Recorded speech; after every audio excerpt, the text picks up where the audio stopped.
moving on to TigerCloud. I'm going to let Zeshan run with this one.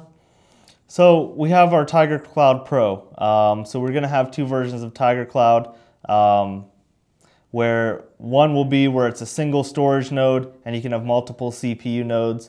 The other one, you'll be able to stack storage nodes and spread the data across them while also having multiple CPU nodes. So here we see a typical TigerCloud Pro setup where we have our management network switch, our public network switch, a storage node, and a couple CPU nodes for using the RAM and CPU for as resources. Then we have a firewall and our internet access going through that. So here we see how this works. Your storage node is responsible for holding all that data, and that's going to be attached to those VMs through a nice SCSI connection to the CPU nodes. So you see that those CPU nodes are not really holding any data. The only thing that they're really storing is the Hyper-V installation. So all of your virtual machine data and everything is being, held on that storage node where it's utilizing that bit spread technology, so there's redundancy built in.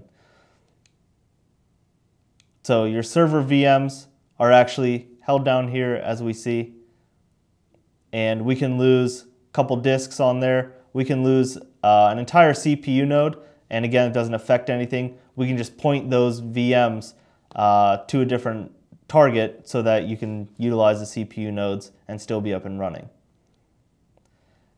And here we see replication. So we can have a second storage node built in, and we can replicate the data to that second storage node. And again, if we lose an entire storage node, we can point that data to other CPU nodes and still be up and running. And then we have TigerCloud Enterprise. So that was the Pro version I was talking about, where you can only have one storage node in an environment, but it does have that replication built in for redundancy. Now the Enterprise version, you see that we can stack multiple storage nodes in an environment, and the data is actually spread across all three storage nodes. So this is a typical installation like that. We'll have 3 storage nodes, 3 CPU nodes, a firewall. So all of your data is held across all 3 storage nodes. Now this is a case where we can actually lose an entire storage node, but still be up and running. There's no reason to repoint anything. We can lose 2 storage nodes. If we lose a third one, then you don't want to be in that situation. But here, if we lose a CPU node, we're not having any problems. We just repoint that data. Yeah, so again, this is designed for small to medium-sized business.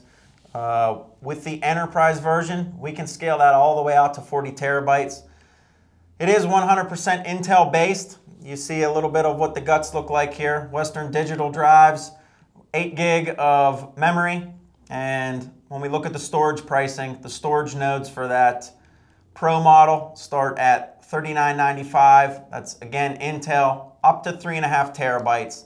And then that can also be combined into that starter kit. So for $12,000, again, all Intel, 960 gig of Intel, up to 10 terabytes of storage there. We're including a Reactivity device, which is a power distribution unit to help you control that environment.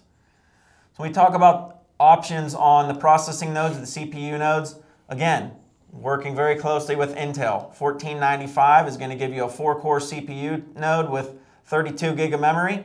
And on the higher end, we got $24.95, dual Xenon based 4-core CPU nodes, so that's 8 cores total, 64 gig of memory. Plenty of horsepower there. And one thing to point out is, even though you can purchase CPU nodes from Zenith,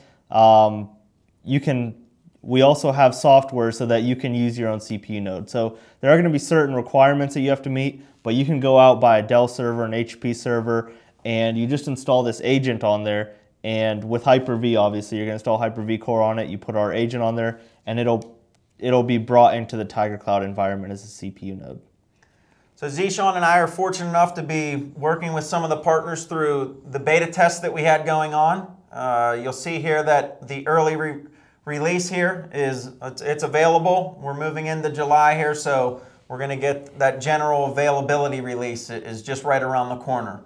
We'll have that full functionality, support for the UPS, VMware, the LAN support, everything that we're rolling live here in July. And then as we move forward into August, we're going to roll out the Enterprise Edition VMware Essentials we're taking a look at, and you're going to even have the ability to host your own private cloud at Zenith Data Center. So again, I'm going to give you one more opportunity. I'm going to open up for questions. We'll sit here with you. Certainly appreciate your time today. And best way to get a hold of myself, daniel.rock@zenithinfotech.com. Get a hold of Zeshan Raja, my teammate, and always feel free to send an email to partners@zenithinfotech.com. Thanks for joining, everybody, and we'll catch you here next time.